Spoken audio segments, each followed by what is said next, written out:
bringing you the latest news, game updates, insights, highlights, and everything Liberty Hockey. This is Rock the Rink, where Liberty Hockey lives.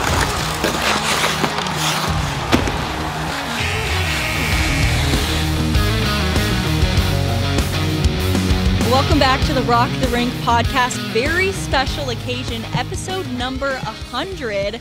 So if there's any day oneers out there who have been there since episode number 1, I'm sure this feels pretty big for you too. But, you know, Pat, I wanted to open up episode number 100 by, like, getting to know you a little bit better. Getting to know me? Get to know you. You are the pod. That's right. Okay, so if you were to play any hockey position, I just want to know what would you choose? Oh, probably center. Easily. Be a center. Yeah, I kill some face-offs. Right? Easily. That's right. Now, you have to play for a team in the ACCHL. Can't be Liberty. Okay. Okay, which team's identity do you want to take on and really adopt as your own? Because you're the captain, by the way. I didn't mention this. Oh. Yeah. I'm going to say Adrian. Adrian. Yeah. Are you just saying because you want to get the natty? Yeah. Or is it? Yeah. You want the rings. Okay. But I do like Coach Estalos too. Like, I think he does a good, obviously, I think he's top tier coach in the league, and he's American, right? Coaching Team USA. Got to be there. So, yeah. Now, you get to play in the World Cup of University Hockey. Which foreign country are you she's playing? really thought She is thought this out way more. Yeah, what country? Oh, where have they gone? Yeah, I think they did go to Kazakhstan one year. No, I wouldn't want to go there. Wait, did they actually? I think so. No like way. back when it was like the World University Games. Yeah. I would say, where is it this year? Italy. Too. Oh, yep, It's there. like a That's good one. You would say that's there? where I'm Oh, going. Pat, Yes, I'm there. Yeah. Pre-game and post-game meal. Breakfast pizza? Okay. Yeah, so pregame, postgame meal, you think would be pizza for you? It's not even a time. question. Even Pat midnight loves game? himself some pizza. Yeah. Pat came over to Christmas at my house one time, and I think my wife made pizza just for him. Yeah, and it was awesome. It's one of the best, and they made ribs too, and it was actually one of the best Rib Christmas pizza? meals. No, That's ribs. not a bad idea. Yeah. Steal away the McRib from McDonald's. You know, when we hit the 200th episode, we'll bring you a big 200 pizza. Cool. Okay. Yeah. Speaking my Size of language. this table. That's right, and 200 pepperonis on there. 200 Spelled out. pepperonis. There you I'll go. count them myself. Oh, I believe it. Okay. And he's going to be here for another 100 episodes, she says. Oh, yeah. Well, glad that we got to learn some more about Pat. Now, we'll get into the hockey part of it. This week's Rock the Rink podcast is brought to you by the Virginia Army National Guard. The next greatest generation is now, and it begins with you. Get a head start on your career in exciting fields like science, communications, engineering, and medicine, along with tuition assistance in the Virginia National Guard. To learn more about the Virginia Army National Guard, check out Join VA Guard on Facebook and Instagram, or email us at nationalguard@liberty.edu. That's nationalguard@liberty.edu. Now, I wish we got to, be on a little bit of a higher note with our 100th episode. Unfortunately, we have to talk about a pair of losses from the men's D1 team. Ohio. Ohio comes in. They sweep the weekend. I think all around, I'm just impressed at the team that they are, considering that they only practice once a week. I think they came in as advertised. Super talented group, and what their coach... We lost a stick there. That kind of weekend. And what the coach has done with their team is pretty special, right? Yeah, it's a good team. Like, no doubt about it. The fact that they've only practiced once. And we said that. You have a associate head coach coming from the NCAA D3 level. He's probably going to really prioritize defense than just defensive zone coverage. And I thought they were a less freewheeling team that we've seen in years past and a better, defensive team. And the fact you're only practicing one day a week and you still have a pretty solid PK, there's no surprise that their power play percentage is a little lower because, let's be honest, if they're practicing 90 minutes a week, how much time do you think they're given to the power play? Right. You think they're probably just sending like the last 15 minutes of practice, like, Maybe. hey, let's try to whip one in here real quick, you know what I mean? So that's the fact of the matter, but really impressive by them and their showcase, and they're just such a talented team. Like, Auvert had that little toey backhand beautiful goal in game 2. Reeve and Aldridge made their presence felt in game 2 as well. This is a team that it's going to be really tough to beat come the spring. Yeah. When you look at it as a whole, Pat, what do you think they can do going down the stretch? Like, are they national title team? I mean, if they can get more than one practice in, yes, they would. I think they will. Winning the national title with sure. one practice a week. Yeah, you it's might gonna be be onto tough. something. Like, as a coach, I kind of like it. Yeah. But also too, like I think, good job. Yeah. You know?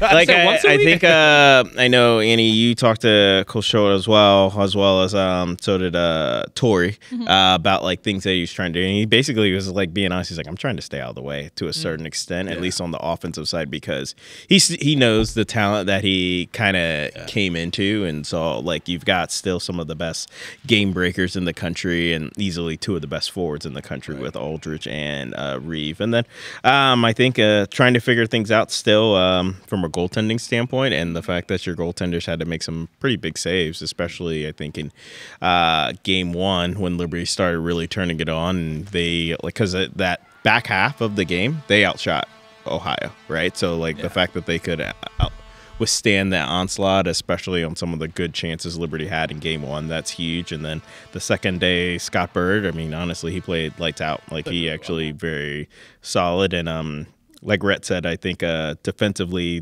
their back pressure was very good, and it kept Liberty out of the O-zone for a sustainable amount of time. I love seeing players develop, like Scott Bird. In all truthfulness, like, and this has nothing to do with him being a Flame. And I think the Liberty in that moment made the right call because you had Verostic, right? He had others, and he did get pushed down the depth chart, and that was his choice to move on. But it's fun to see the fact that he's left and has been able to develop into like a good goalie. Like good for him, you know. Like, because last really year cool he didn't play a ton, right? Because Damon was the guy there. Yeah. So the fact that he's played more minutes now than he has, I think, altogether. Like in his career. Agreed. This season. So it looks like he's definitely going to get some time in the crease as the year moves forward. Yeah. Now we talk about Liberty. This is the second straight weekend where you've dropped a pair of games. And it's kind of hard, too, when you can never get that hot start going. You can never be the team who scores first, especially when you're playing a good team like Ohio. And you look at it like the OT loss the other day. You managed to come back late in the game, but at some point, like, you got to get off to a quicker start. And I'm sure that's what Coach has been harping on them. Yeah, I think there's a bunch of things swirling around in my mind with Liberty, and it's actually it's funny. Usually I get kind of bent on the negatives aspect of everything, but I want to look at the positives, and that is I feel like this is a Liberty weekend that in years previous they would have been absolutely blown out in a game or two. Like and that didn't happen this weekend. You lose a game by 1, and you lose the next game by 2. And albeit the Calendike goal was in the late stages, but at least it showed that they kept on going until the bitter end. I feel like this is an Ohio team that in the past would have lit up a young Liberty team, and the fact that Liberty stayed within a 3-goal aggregate score overall, I thought was promising. Like, you are missing bodies. It's been really hard to kind of get momentum going in the sense that you just are. It feels like every week there's a new guy that's in the infirmary. A week off right now is coming at the right time for them. I think you can get kind of hopefully patched up a little bit, but you are missing like DeBrito. I did some digging, and like the first 6 games of the season, DeBrito had 10 points. I believe it was 6 goals and 4 assists. Since that point, he's only had 2 points. And I think part of that he's been injured too, but it's also been players in and out of the lineup. That was the first goal for Calendike in 9 games. So hopefully that gets him going a little bit as well. So you're hitting a mid-season lull, a little swoon, but hopefully, and I have a lot of hope having watched this team, and I just think they're resilient. I think they can get back on track.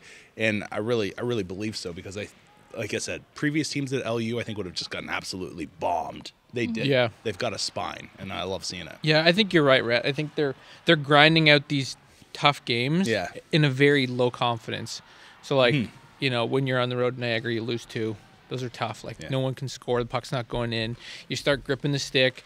You got Ohio, who has a great transition game, and their execution was just obviously 3 goals better. Yeah. Right. And like, again, second night was a perfect example. 2-on-0 with 2 of your top guys, and it's like you get a bounce over the stick, and it's like you don't even get a shot on net. So it's like little things like that. Like you said, they're hurt. I think the fact that they kept it this close in these kinds of things just shows their grit and determination. So yeah, that's a great point. That 2-0 really quick, because that would have made it, I think, 3-3.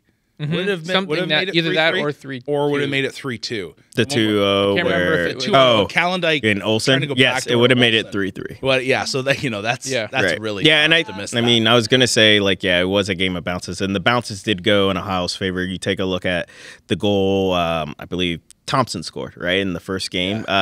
Bounced off the post and finds its way to him, and he just bats it out the air to make it at that point 3-1. And then also too, just a couple misplays that for Ohio, they got so many game breakers. If they connect on the stretch pass, it's going to lead to a breakaway. And then it's, for some of those guys, it's almost automatic that they're going to score. I think I'll say this, going back to Ohio real quick. Huge for them. They get 1 goal from Aldridge, 1 goal from Reeve, and they win both games. Like, that says a lot. Well, I mean, they 9 goals from 9 different players, right? So that's huge, and good for Liberty too. Going on their positive, they had 6 goals from 6 different players. So that's good. Like you said in game 1, a lot of fight. The fact that they were able to come back in that game. So yeah, and the fact that you don't even have your typical top guys putting up as many points as they usually do. You know, you think if those guys get going and then you have the depth of scoring coming from other places here and there, it'll really start to come together a little bit. But I think I like to, just like doing my weekly reading, what Kirk Handy said, like in the last, 15 or so minutes of the last period in the second game, he was saying like, okay, the game's kind of gotten away from us a little bit, but we're going to win these last 15 minutes. Like, we're not going to sit here and, let them do what they do and make it even like you said, like teams are going to get blown. They're going to blow them out. They're going to keep fighting. You saw Calendike work hard for that goal at the end there. So there's a lot of positives that you can take away from that. But now they have a week off. Do you feel like the week off kind of, I feel like it helps you a lot in this situation, especially before you go on and take on some high-quality teams. Well, it's that time of the school year. It's that time of just the year where everybody, you're in the thick of classes, exams are coming up. You kind of have your eyes on, man, I can't wait to go home for Christmas.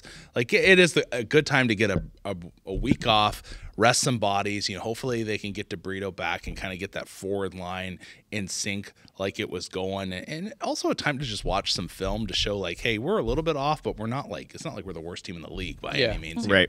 So there's a lot of positives that can come from this. The one thing I'll say, the one critique I'll give is that Kirk has been forced to put the lines in a blender late multiple times this season to get that spark.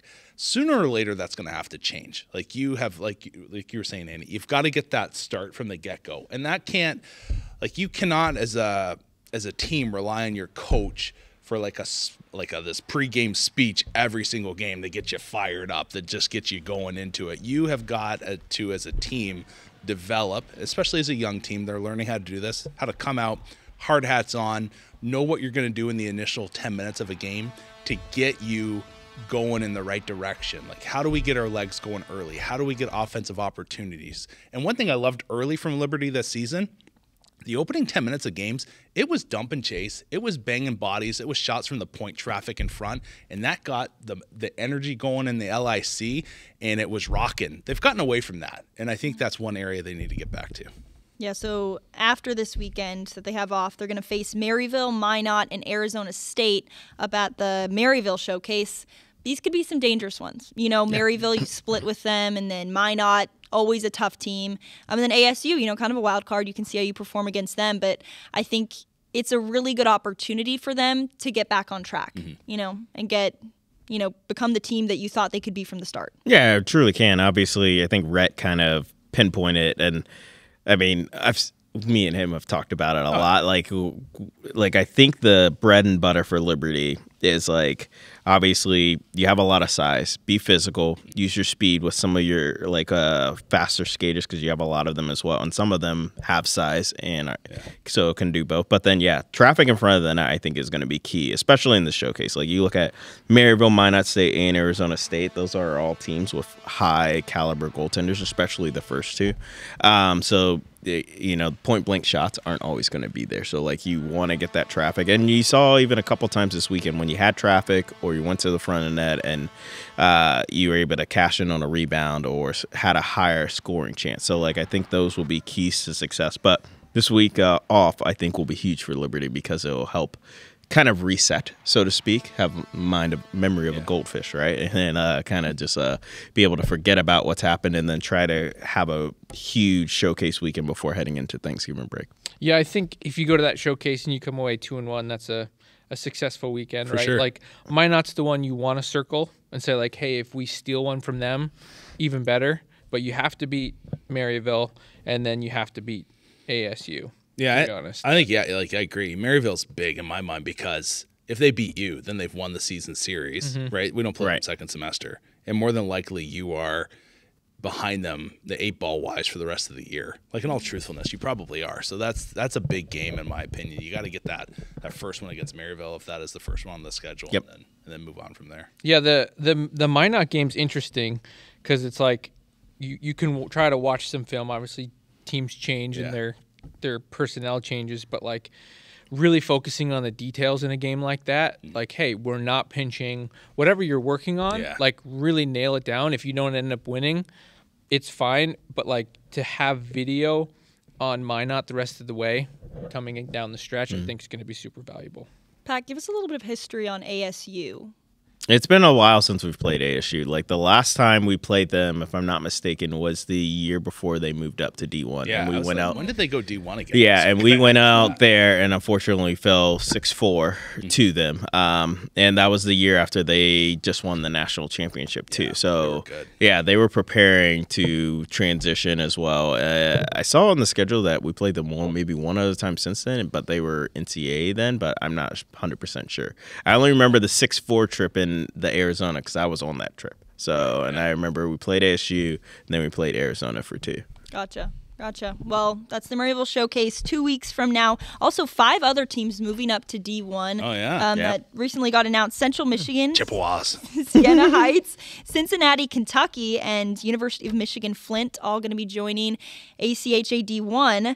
Kentucky in the ACCHL, Cincinnati Independent, CMU and U of M Flint joining the GLCHL, Siena joining the Wolverine Hoosier Athletic Conference. So now the ACCHL Men's D1 has 82 teams in. Welcome to the club, right? That's right. Yeah. I mean, go ahead. I was gonna say some big names coming here too. Like, don't be surprised. Kirk Handy's gonna circle Kentucky, and they're gonna be at a midnight game. Oh yeah. Yeah, because they do their own version of midnight. Right. So I bet you he's gonna bring them also to bigger name school, help for the brand. It's good.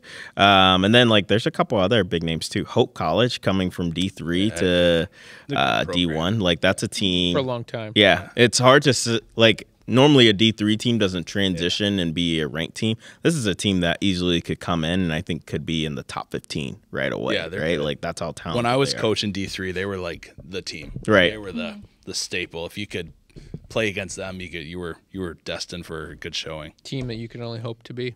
Exactly. That's good. That was good. Hey, I want to say one thing though. I know this sounds crazy thinking of it this way, but Central Michigan and also UMich Flint coming into the league is good for Liberty. You know why? Takes away some of the recruiting power from the Adrians and whatnot, all these Michigan schools. Okay. Because now it's like, okay, do I want to play D1 or do I want to play D2? The playing field gets leveled a little bit in that sense. Yeah. Okay. Spreading out the wealth. Yeah, there we go. Yeah. Do you think it changes the scope though? Because Kentucky now becomes the 9th team in the ACCHL. Does that pique the antenna of Liberty saying maybe we should try that league out a little longer now with bigger names? I would say no too. No, but you can't go. But that's going to be a question people are going to think about. It was just a question. Yeah, but you are at a different level. Like I appreciate the fact that they're coming in, but if you go there, I think that's a step in the wrong direction for the Liberty hockey program. And this is nothing against those teams, but it's kind of like your first year conference in the league next year. Or is it this year? Sorry. No, first year next year. Next year, right? And like no offense against UNC, but like that first game, like the level of competition between the two is that there's a vast difference between it. And honestly, from our D1 team to Kentucky, I think if they're on, should be a big difference as well. And I know people are going to be like, well, Liberty D1 lost FGCU game 2 of the season, and D2 men's beat them at Liberty. Okay, but I think our Liberty D1 program learned the lessons from that game and got vastly better shortly thereafter. FGCU, like you said, is a little different than some of those other D2 teams coming up to D1 as well. But if you're looking at these, like I think Liberty would wipe the face of the map, with UNC, and then with Kentucky, I think too. Like having watched them this year play against men's Division II, our D1 program I think would handle them well, and I think honestly our D2 program probably would have won those games had they been healthy. They have been and better officiating. That too. Oh yeah, that's right. That bar down that's that right, did not boy. count. I forgot about that off the back post. Yeah. So 100%. So I in a perfect world, it'd be fun to be in the ACCHL, much the Flames used to be way back in the day when Kirk Handy was playing, right? Oh yeah. But not a step they need to take right now. No offense to them. It's not a matter of like it's just Liberty being an independent. They're one of the top 10 teams. I don't think this conference is going to be an elite conference at this point in time in the ACCHL. If Liberty were to join a conference, what would be your number one pick? Oh my goodness, that's a really difficult question without having the list in front of me. I think a conference would need to be formed. Yeah. And it would be formed out of a lot of the independents. Kind of like how women's D1, which Fork could probably talk a little about this too, how they formed a conference out of a lot of the independents. Yeah. And now it's probably, you can make a case one of the tougher conference would be the same thing. This is horrible. I don't pay attention to the conferences in the ACCHL because in all honesty, I don't feel like they do that much. Yeah, like at the end of the day, it's the national rankings that matter. It is. Yeah. And like I know there's some auto bids and whatnot, but is there like a Mid-Atlantic conference? I don't think so. So if you could create the MAC of the ACCHL and put Liberty in there, that would be one I'd be interested in. Because all of a sudden you can go in there and kind of get some of those Ohio, Michigan teams and then come down kind of like it is set up right now in football. Like get Adrian in there. You know what I mean? Get your Niagara in there, get Liberty in there. If you could kind of create and what I'm doing there for friends at home is I'm doing the Ohio down. I understood the match. So that's my thought process. That would be the Mid-Atlantic Collegiate Hockey Conference of ACCHL D1 would be the one I would look into. That'd be electric. Yeah. It would be electric. Get Adrian in there. Get Davenport in there. Okay. Oakland, just for old times' sake. Rivalry's sake. Yeah. Who else? Would you then probably say Ohio, like the Buckeyes? No, he's talking about Bobcats. Sorry, Bobcats. Dad brain's coming on strong here. Yeah. Oh yeah, that team. No, that'd be great. Like you could take a lot of elite teams right now and form kind of like a super conference. There you go. Oh, there you go. Yeah. Rhett commissioner too. I mean, okay, you'd be all over. Super Conference USA. Well, I'll move on. I'll move on from it after this. But like, why wouldn't you? Why wouldn't you? Yeah, like why wouldn't you do that? Yeah. Well, I think, like Pat said, if it formed and you could kind of hand pick the teams that you want in there, great. But if you're like, there's so many conferences out there right now that you're getting stuck with 6 to 8 games a year that don't really help you. Yeah. That's what happened in the ESCHL. Yeah. You got to the point where they started bringing in like, and again, I feel bad saying this because they're good programs that are growing, but when it's like thinking about Alabama football, they're not going to want to play 6 games a season that have to do with teams that are like in G5 conferences, right? They're not going to win that way. Yeah. And so for Liberty, strength of schedule wise, if you can handpick the competition there again in my conference in my mind, if you can get away from teams that are not in the top 25 that are stuck in a conference, then it'd be worth it. But I don't know many conferences out there right now currently like in that vein. And then also the travel aspect. The nice thing about Liberty being an independent is you can pick and choose where you want to go. I like Liberty being an independent unless, again, you could create a conference with teams that you wanted and kind of form your own league. Well, and that's kind of what Pat was talking about. The women's, obviously men's and women's, different league, different rules sort of thing, but the WMCH is just like that, right? Yeah. Like you can have a good relationship with a handful of coaches. Hey, we're in this league, but you don't have to play each other any minimum games. You have to come to the conference tournament at the end of the year and then kind of go from there. So it just makes sense because it's also an auto bid, which obviously hasn't come into effect. Yeah, but it's not necessary. It makes sense for women's one at this juncture. Yeah. It's funny. I remember back in the day when the Flames joined the ESCHL. Fishbert, you guys remember Fish? I know you remember Fishbert. Yeah. Anyways, it was this guy behind the scenes. Nobody knew his name, but basically he had his own Excel sheet. He kept track of like the rankings in the ACCHL, and he had it dialed down. And he got after me. He was like, the nice thing about this league is the auto bid. He's like, when has the ESCHL ever needed an auto bid? But this year, it's kind of like it needs one. An auto bid. You know what I mean? Like, that's the truth of the matter. Yeah. Wow. Interesting stuff. I like the insight. I'll let my Canadian chime in as well here. NCAA now allowing players from the CHL to compete D1. A lot of people saying this changes things big time for the Canadian Hockey League. What's your take on it, Rhett? I like it. Like the NIL has made this possible, right? And so I'm all for it. I haven't dug into it too much, how it's going to change the landscape. I will say this, though, like the NCAA has really gained a lot of traction over the last 10 years, in all honesty. Like when you see players, and this is guys like, Jack Eichel came out of NCAA. I'm sure there's a ton more own power. Well, it's more than 10 years, but Taves. Jonathan Taves. Yeah. You know what I mean? You go back and further. Cale Makar. Yeah, like there's these guys that you're starting to see really elite talent come out of the NCAA, which I don't feel like you go back 20 years really was the case. You get your guy here and there. But remind me, and this is going back over 20 years ago, but the name that comes to mind is like Tyler Bozak. He was like a star player at Denver, but he came and he played in a middle six role his NHL career and won a cup. But it's never like you were getting first round elite talent out of the NCAA. That's changed now, so it kind of makes sense. Zach Hyman. Yeah, Brett gets the yes. But it's just when you look at it now, I like the idea that you can have a little bit of interchange, and it's good. I think it's good for players. I think it's it used to be these kids that went into we actually had it here. It's crazy to think about, but who was the guy that went and played for the Kitchener Rangers? Jensen, was that his last name? Was it Jensen? Yeah, which Jensen was it? Yeah, it was the blonde. Not Seth. That drove the Land Steve? Rover. Steve. Yeah. So he went up there and he played like a handful of games, and maybe more. Correct me if I'm wrong. But then the problem is that it didn't work out for him. His career was over. And at least you now have an opportunity for kids that they go up and they play, and maybe it doesn't work out for them in the CHL, that they can come back and find a depth role at the NCAA level and then work themselves up by senior year. They've turned into a pretty good prospect, and then they can sign as an undrafted free agent somewhere. Because the ruling isn't like, not a lot of people like kind of fall into this, understand this mindset. But if you play 4 years of university, even if you are drafted and you choose not to sign with your NHL club, you can sign with anybody once you've graduated as a 22-year-old. So that gives them a chance at least to find a different pathway to the NHL instead of just having their dreams of being a professional hockey player at the NHL level squashed when they're 18 or even younger or be younger than that, in the OHL or whatever league have you.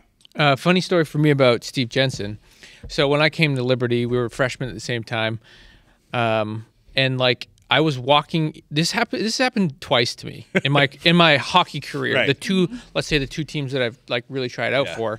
I walked into the ice rink, and the first person I see coming out of a dressing room that I'm about to go into is Steve Jensen. And if you don't know Steve Jensen, he's 6'4.5". I'll call him 6'5" just for dramatic effect. And the guy is built like a statue. Yeah. Like absolutely ripped. I thought like, oh my gosh, are you kidding me? These are the guys that I'm going against. But like, obviously he's a unique talent in that stretch.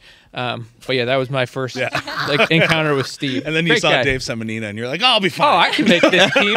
I literally remember watching him skate. I was like, this guy's never going to make the team. I know.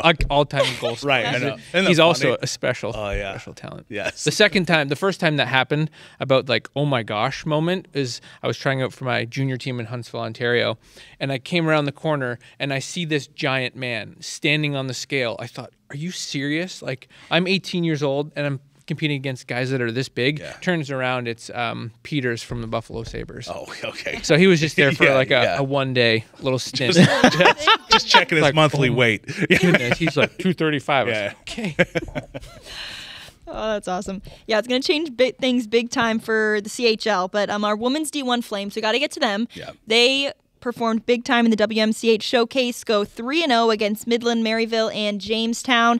I mean, they're just killing it from all aspects right now. And, you look at this next weekend, they're going to play Rhode Island on Thursday and then UMass on Friday and Saturday. Another opportunity for them to just keep on rolling. But you also had some appearances in the WMCH All-Star Game as well. Haley Battles, Maddie Glenn, Alex Keith, Brielle Fussy, Zasha, and Sophia Adamek all representing the Flames out there. So all around, a great weekend for the Lady Flames. I heard when the bus left, they were playing Nelly. I am number one. Just rolled out. Yeah. No, it's great to see. They, after dropping that game against Adrian, they've caught their wind, and it's gonna be tough stopping this group. Yeah, I would completely agree, especially if they can just.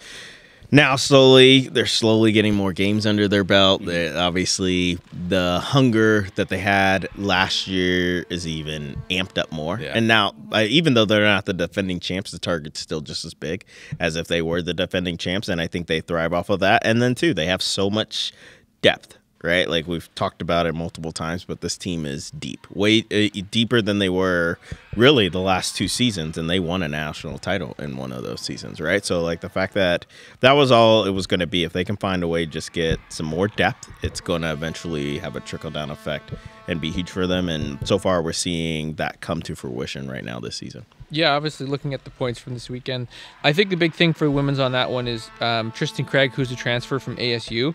For her to have 3 goals, I know Coach Lowe's has talked a lot about her, and for her to get some confidence and pot those 3 is huge. Obviously, Adamacs are doing their thing.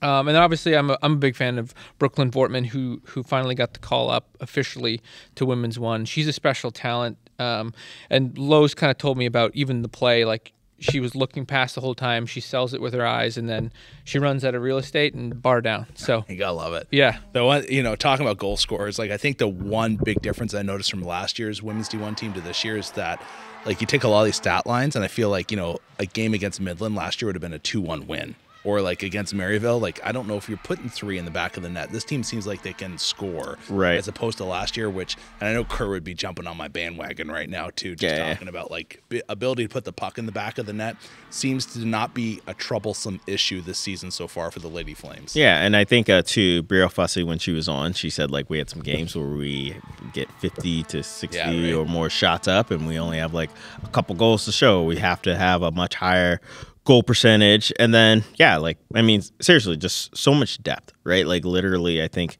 every line had probably a person score this weekend or register some type of point. So like I think that's big too for this group, and it'll pay dividends in the long run as they keep building this year. Yeah, it's 15 goals on the weekend for them. So offense certainly doing its thing. They're going to look to keep on going this next weekend when they head up north. But now we shift gears to our women's D2 team. They're getting ready to host the ACCHL Showcase, 11-1 on the year so far, hoping to improve it. And to talk more about that, we have our assistant captain, All-American Kate Waholf. She joined us just a moment ago. Well, we're super happy now to be joined by women's D2 icon, Kate Waholf. Kate, thanks so much for being here. Thank you for having me. Yeah. So I got to say, you're one of those, like, I know we always say Mikey Williams is like you always see him, you always know him. For me, that's who you are. This is actually the first time I've met you, but I've always known who you are, and I've always thought you're amazing. So tell me. This is great. So I just had to fangirl real quick, but... So I've heard, when you're not playing at the rink, you're either training at the rink, you're working at the rink. Have you always kind of been the type of person where it's like the rink is my home? Believe it or not, no. Okay. That was not, like, especially in high school, that was not really my jam. Like, I loved to go to practice, but just wasn't there more than I had to be. I mean, besides to watch my other games, my brother's games, different things like that. But. Has that changed now? I would say definitely freshman year for sure. When I was living on campus, like the rink was definitely my home. Mm-hmm. Rena can attest to this. I definitely took a few naps in the conference room, and definitely. I spent a fair number of hours in the shooting booth. So. Okay, we love it. Now, tell me more about your background, because you're an Iowa girl. Okay, tell me how hockey came to be, how you ended up here. What was it? What was the story? Yeah, so my brother originally started playing. He was the first to play out of my family when he was in 2nd grade. So then I soon followed when I was in 5th grade. It took a little bit of time just because my mom wasn't like super excited about me playing hockey, especially because we didn't have a girls team in our association. Yeah. So after 5th grade, I started playing with a little help and begging from my dad as well. Uh-huh. And so just grew up. I loved it. I loved skating. I loved the ice. Loved to play. Had a lot of friends on the team. So that was great. Yeah. Tell me more about your hometown, Orange City, Iowa. Yeah, so Orange City, Iowa is a small town of about 6,000 people. We pride ourselves in our Dutch heritage, so that's a fun little fact. We actually have a tulip festival. I was going to ask you about the tulip festival. Yeah, so... Annie knows a lot about Iowa. First Ohio, then Iowa. The OC. The OC. Keep it going. Yeah, so 3 days of the year in... like the 3rd weekend of May, I believe it is, we like all gather, have a little like carnival type thing. A lot of people come to Orange City, Iowa to celebrate our Dutch heritage. So very, very interesting. And it's awesome. It's like very a holiday for us. I can get behind that. My wife is Dutch, so love the tulips. I'm also Dutch. Oh, really? Uh-huh. I am as well, which brings me back to, I believe a few weeks ago, you guys thought I was German. Very common misconception. Yeah. Not in fact German. Oh, okay. Well, it's good to know that I'd be welcome in Orange City, Iowa. I gotta hit up the Tulip Festival. Yeah, yeah, you should. Who's more excited that you're on the pod today, you or your parents, you think? Probably my parents. Definitely my parents. Oh yeah, big avid listener. So yeah, like going back to what Annie said, like guys, obviously all the way out in Iowa, like you told us a little bit before the pod, like didn't really grow up playing hockey until you got a little bit older. So yeah, what was it then about Liberty that lured you out here to play hockey here? Yeah, so my junior year of high school, a few of the girls had started looking for colleges. They were a few years older than me. They had committed to play hockey, which hadn't happened before from my association.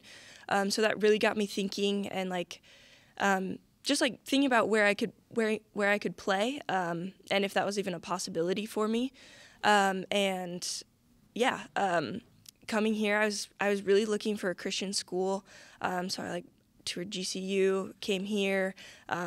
It blew me away, like Rena's dedication to recruits and just the team's dedication to having me there, and just really the Christ-like just community that I found here really blew me away. So. Yeah, talk a little about obviously what it's been like having Rena Leon as a coach, because obviously you've also, well, I'll get into that in the second question, but yeah, because I know she does a lot of things to try to make it feel like a home away from home and a safe space for the girls. Yeah, especially in the first 2 months of being here, we stay busy on the ice, we stay busy with team activities, and Rena is just the backbone of our team. Without her, we would have nothing. Mm-hmm. So she just keeps us very structured, on point, and just creates a great culture and community. And she really looks for the faith when it comes to recruiting, and I think that just really attributes to our culture. And speaking of your culture, obviously it's grown over the years, but even more so, I feel like the program prestige has grown. And it's kind of funny because I feel like we say this every year. Every year, women's D2 takes a step, and you can attest to that too since your freshman year. Can you talk a little about how just the change you feel like has happened with this team this season? That's why you guys have been off to such a hot start. Yeah, I think our freshmen just came in very comfortable, and they didn't have to adjust as much as some of us have in the past. And I think that really helped, and really we just clicked really well on and off the ice, and that really just contributed to us playing well together and just creating a quality culture. So I'll say that obviously now joining the coaching staff with Rena and Holly and Kevin, I've had the opportunity to watch you on the ice, which is a blessing, right? You're the type of player that a coach loves to coach. You work hard. I never have to say hey, Kate, work a little harder, right? So kudos to you on that, but also behind the scenes, you're at the front desk. Now she's paid to be at the rink, so that's why she spends so much time there now. Yeah. But all the itineraries, you and Rena, and the organization's just amazing. So great job on all that stuff. Thank you. Some fan questions real quick. All right, so dance party's got to get started in the locker room. Who is the one carrying it out, especially after a big victory? Probably our captain, Maddie Yaddy. Oh, okay. Fourth, would you attest to that? Yeah, she seems like a dancer. Okay. Is she the most skilled one, though? Is there someone with some undercover dancing skills? Briley Bedell. Okay. Yeah, what is 77? Is it tricks? Is it just rhythm, flow? All of the above. All of the above. Okay. And knowledge of certain dances. And you just Every wouldn't expect TikTok. it. Okay. It comes out of nowhere. All right. So she's the one that will be on Dancing with the Stars someday. Yeah. That's Yes. right. Next question. All right. Who's got the best playlist to get everyone hyped and ready to go? I feel like both of our goalies Okay. attribute to that well. Both Abby Hodson and Abby Mans. So Okay. Very nice. Kate, I know you're a very talkative person off the set. So, what is a Kate Waholf assistant captain speech looking like to get the girls fired up? Mm-hmm. Oh boy, it's probably very serious. I get to be pretty intense, especially when it comes to game time. Okay. But I don't know. Just think Miracle on Ice. Oh, Brooks level. Figure it out, Okay. boys. That's right. Yeah. Have you always been that intense personality in the game? Yeah, Okay. very much so. Oh man, I would never pick you as that person, just so because you're so obviously a lighthearted demeanor off the ice. So that's so funny. She's got you fooled. That's right. Now this year, what's the growth been like for you? I mean, you're in the assistant captain role. I know that leadership group is just really outstanding. So where do you feel like so far this year you've grown the most? And I don't know, any goals you're hoping to achieve this year? Yeah, I feel like just on the ice, being a lot more open to like accepting other people's playing styles and trying to figure out how I can attribute to their playing styles and not just be focused on myself. Like more passing the puck because our forwards are very skilled and we've been working better as a team. I feel like in the past it's been a little bit more individually focused, but just like really emphasizing the team aspect, making good passes, and creating opportunities. Okay. Yeah, and you just seem like a group that has a ton of fun. Like, how crucial is that to the product that you see on the ice when you're able to just have as much fun as you guys do? It's very crucial. Like, Rena will come in and she'll be like, you guys just need to have fun because when you have fun, you play well. Yeah. And so it's just like trying to figure out how we can flip that switch of, okay, let's take a step back, take a breath, and let's go and play our game. So. Do you feel, because Rena has also said, like, it feels like the girls need one game to warm up. So, like, that game one is always a little slower than game two, because usually we see the goal differential margin is always bigger in game two. Do you feel like that it's the case? And then why is that the case? Yeah, I don't really know, because last year it was very much, especially on road trips, we would show up, the first game wouldn't be our best, and then after we got a few games under our belt, then we would be good. Like and I don't know, but this year I feel like we've flipped a switch and it's been good. We've figured it out. Yeah, I'm not really sure what caused that, but I think it's some of the excitement with the freshmen. I think that they really attribute to that, and yeah, I just think that they help us, they pull us out of that funk too. What is your all-time career highlight for hockey, and also one at Liberty, and it can be the same one? I don't know. Let me think. There was a game in my freshman year where I scored with like 7 seconds against Rowan. It was like going into the second intermission, and there was like 7 seconds left, and I had skated it down, and I used one of the D as a screen. And I sniped her like top glove side, and we were tied at the time. And then we were up 1, and that was pretty sick. Do you think about that a lot? Occasionally. So like it's funny because I'm asking you this, but I have like goal memories, a handful, let's say, from like between the ages of like 10 and 14. I'm like, I replay them in my mind. I'm like, that was so nice, but like, you know. Yeah. Oh, it's only up here. That's right. One of the girls that I played with in high school plays on the Rowan team, so it just made it that much better, nice. you know? Yeah.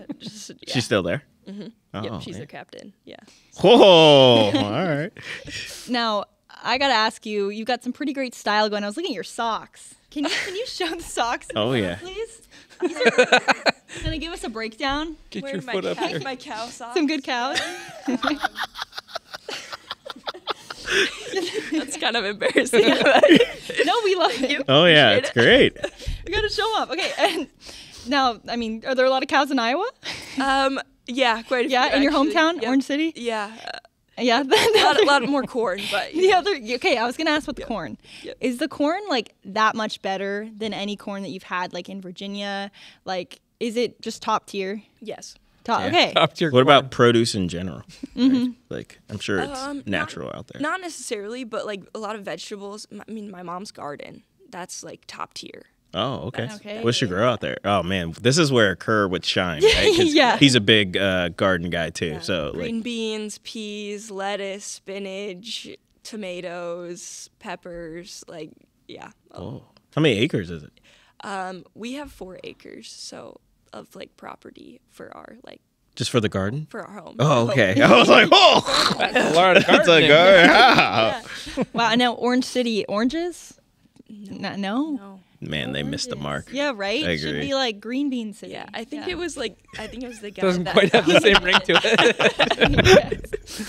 Anyways, Kate, hey, we love learning more about you. It's been a great time. Guys, anything else for her before we let her go? Yeah, I have one more question before we let you go. Obviously, we have 5 different teams here. Said last week you guys probably are obviously the hottest team right now in Liberty Hockey, being 15-1, 11-1 in the ACCHL D2. But like, what is like every team has their own culture, right? A little bit, and like that sets them off and unique. Like, what's the culture for women's D2 that you feel that sets you guys apart? Just not just from the rest of Liberty Hockey, but then even other teams in the ACCHL. I'm not going to say that it's going to set us apart from the other teams in Liberty, but just like our Christ-centered culture, like praying before games, after games, just really putting our eyes on him and using hockey as a ministry to other teams, and but also like growing ourselves up within our team. I think that's really the main point. Yeah, it's awesome to hear about. Thank you so much for joining us, Kate. It was great to talk to you. Yeah, no problem. It was great being here. Well, it's great to have Kate with us. A lot of interesting stuff from her and our Women's D2 Flames, certainly one of the more impressive teams on the slate right now. Both of our women's programs doing their thing out there. So it's great to see. It's good. And I'm going to jump on that too. I'm impressed with you. I didn't know you knew so much about Iowa. Oh, yeah. I was so impressed. I was like, Andy Corey is hitting up the Wikipedia. And I've always had a Field of Dreams. Honestly, never gone out there for that. No, thing? I've wanted I would to like to so as bad. well, It's in my top 3 at least of all time movies. Whenever I'm in a bad mood, I need the Field of Dreams. That's a good one. Yeah. So that's what's gotten me on the Iowa track. That's a great question. What are your top 3? I've got things to do, but I know. I've got to go prepare for a basketball game. Really quick though, top 3 sports movies, just anytime. Oh gosh, Moneyball. Moneyball's so good. So good. I could watch that anytime. Yeah. Another one, greatest game ever played, Shia LaBeouf. I like that one. Do you guys like the golf movie? No, I should watch it. Yeah, it's Haven't pretty seen solid. It's it, on though. Disney Plus. New? No, it's old. When he was a kid. Yeah, younger. before he got Yeah, nutty. yeah. Yeah. Yeah. Yeah. Okay, I'm gonna watch. Before he hit up the Transformers and went downhill. Yeah. And then, and then, what's one more? What you weren't big on the golf movie? No, see, my top 3 for some reason are all baseball. I like The Natural. Oh, Field of Dreams, I and used to love Moneyball. The Natural. So Yeah. I'll go like MMA. I love the movie Warrior. Okay, That It's sounds a good. different kind of sports Yeah. movie, but like it's a great movie. You know what? Okay, this is going off topic, and I don't know if you may have seen this, but like the Don Cherry movies that were done by like the. I've seen them. Yeah, have you By seen? Oh yeah, that's right. You've watched them with I me. would do it. Have you? Okay. Uh-huh. Yeah. Have you seen them? By Shorzy? Yeah. Those are so good. It's like 6 hours of content. Like I could throw those on. The Sunday night, like 2-hour pieces. Yes, Yeah. exactly. Like during Christmas, I don't know why. To me, they're like Christmas movies. I'm just like, I gotta turn it on. Sometimes you find them on Prime. Yeah, Those are I great. also love Youngblood. Youngblood's Okay. a good one. And I love Miracle. I know it's like No, basic, Miracle's basic, good. It's a basic, really good film. What about the movie Tanya? I'm just kidding. Or Coach Carter. That's It's a called good one. I, Tonya, by the way. Oh, yeah, I, And- Tonya. and Yeah. it's I'm actually sorry. I've heard it's a Dark good one. film. Yeah, it is pretty good. Yeah. She did a good job. It Coach was- Carter It was is wild. I was like, Yeah, I didn't it know is. what I was getting myself Yeah. into. It's pretty intense. Yeah. Anyways, though, Yeah, good thanks. topic. Okay, Brett. thank you. Okay, our men's D2 Flames. I guess you could call it kind of a movie kind of scenario. They get beaten overtime again, by the Lindenwood Lions. Definitely wasn't a Play at Hallmark movie. Nashville. Not a Hallmark movie. Yeah. It's more like on the iTunes. It's like a Lifetime movie. Oh boy. But Yeah. we're waiting for the happy ending. That's we're waiting right. for that. So men's D2, they get swept by Lindenwood 4-2, 5-4 last game in OT. They get outshot in both games pretty handily. I just think right now it's hard for their offense to get going again. We're waiting to see the type of goal scoring and just offensive rhythm that we saw early on in the season. So it's kind of a tough deal for them right now. Right now, I think this next weekend is a great opportunity for them to get back on track. But I don't know, Pat, what's going through your brain? Yeah, I mean, I know we were making some jokes like about the movies, but yeah, I think they're just in the storm, right? Like, and so, and honestly, I was thinking about it. It reminded me, the way they are going right now reminded me of D1 last year, right? Like, because obviously a lot of change happened with this group. Even though you bring back a pretty veteran team, a lot of aspirations and expectations as well. You really have one line carrying the load right now in Matley, Paget, and Kaner.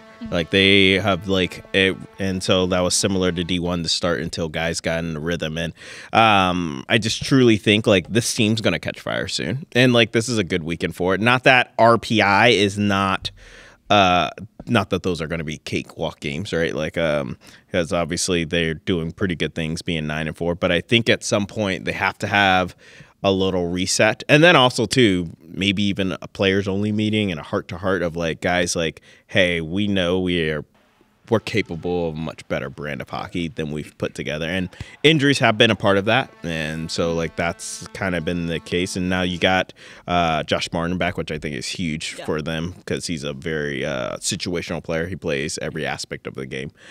So that's what you want, getting back some of your top tier scoring. But yeah, I think this is a good chance for them to try to forget about the last 8 games that they've played in and try to reset to move forward to close out what's left of this year. Yeah. I think too, though, and truthfully, kind of going after what you said, I have a different opinion.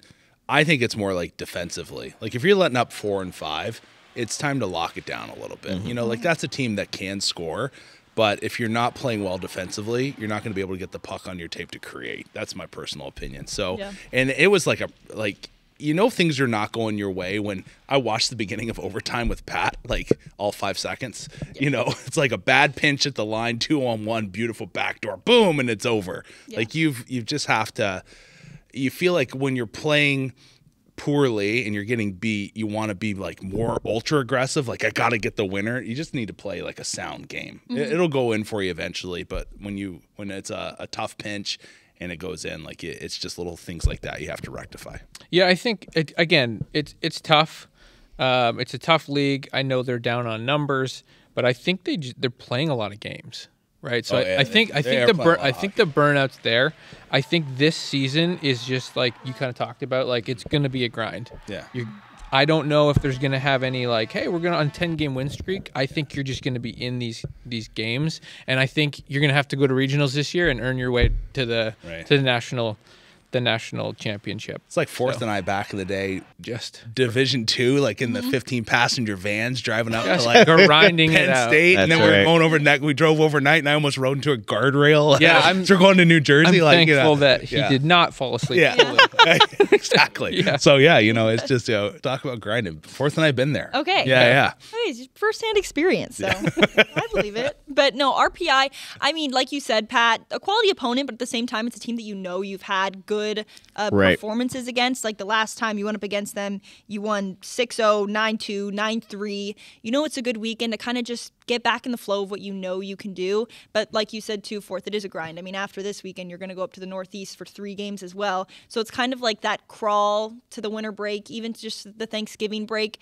You're just trying to get there, pick up a few wins along the way, and hope that you have some health coming out to the spring semester.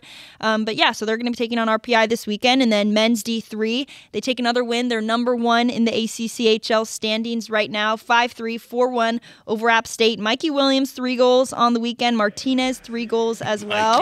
Mikey, 7 points. Bring him back. Yeah. One guy I want to highlight, Martinez. It's like every other series, this guy's the man. Right? The first series, no points. The next series, I can't remember who they're playing, but he had 3 goals. Next series, no point. This series, he has 6, right? Like, and at first I was like, is this his first set of games?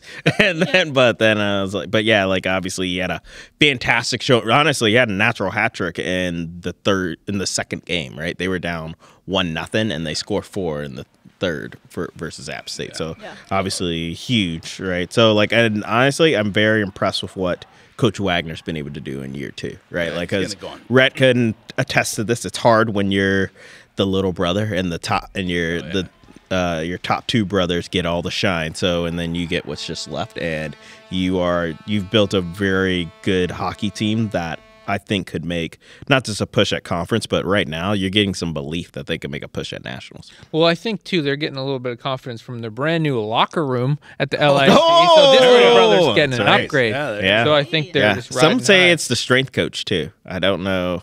He's changed things around. I don't think they have one. No, I'm just kidding. I don't know. Chris Carroll would be like, what?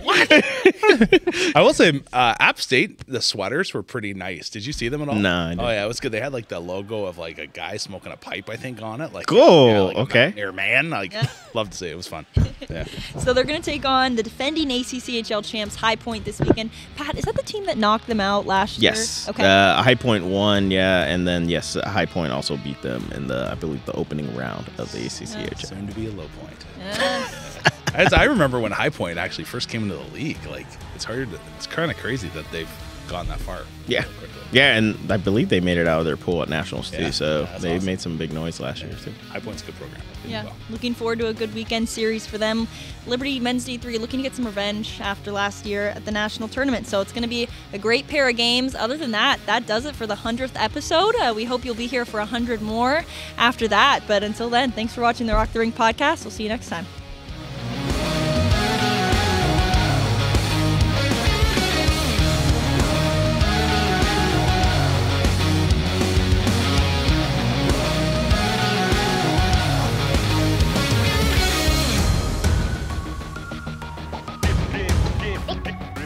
Use